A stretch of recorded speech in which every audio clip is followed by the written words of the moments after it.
ન્યૂઝલેન્ડ ગુજરાતી સાથે હું છું આપની સાથે પાયલ બામભણિયા। તો જોઈએ આજના મહત્વના સમાચારમાં।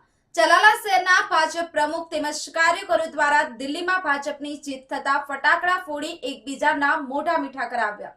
ધારી નજીક આવેલ ચલાડા ગામના ભાજપના કાર્યકરો તેમજ પ્રમુખ દ્વારા દિલ્હીની ચૂંટણીમાં ભાજપનો વિજય થતા ભાજપના કાર્યકરો દ્વારા શહેરના રાજમાર્ગો ઉપર ફટાકડા ફોડી અને એકબીજાને મીઠાઈ ખવડાવી અને આનંદ વ્યક્ત કર્યો હતો।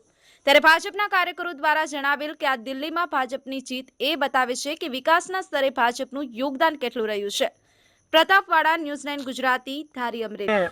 ભારત દેશની પાટનગર રાજધાની એવા દિલ્હીમાં વિધાનસભાની ઇલેક્શનના પરિણામો જાહેર થયા છે।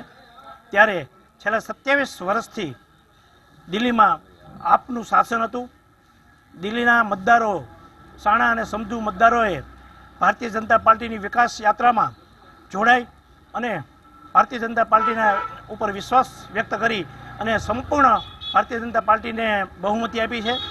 અમારા પ્રધાનમંત્રી નરેન્દ્રભાઈ મોદીની જે વિકાસ યાત્રા છે એમાં દિલ્હીના મતદારો જોડાઈ અને ભાજપને ભવ્ય વિજય બનાવ્યો છે। ત્યારે આખા દેશમાં જ ખુશીનો માહોલ છે। એ પ્રમાણે ચલાલા ભારતીય જનતા પાર્ટીના કાર્યકરોએ ખુશી વ્યક્ત કરી છે। આજે અમે બધાએ ભારત માતા કી જય અને વંદે માતરમના નારા સાથે ફટાકડા ફોડી અને મીઠાઈ વેચી અને ભારતીય જનતા પાર્ટીના ભવ્ય વિજયની ઉજવણી કરી છે। અસ્તુ ભારત માતા કી જય, વંદે માતરમ।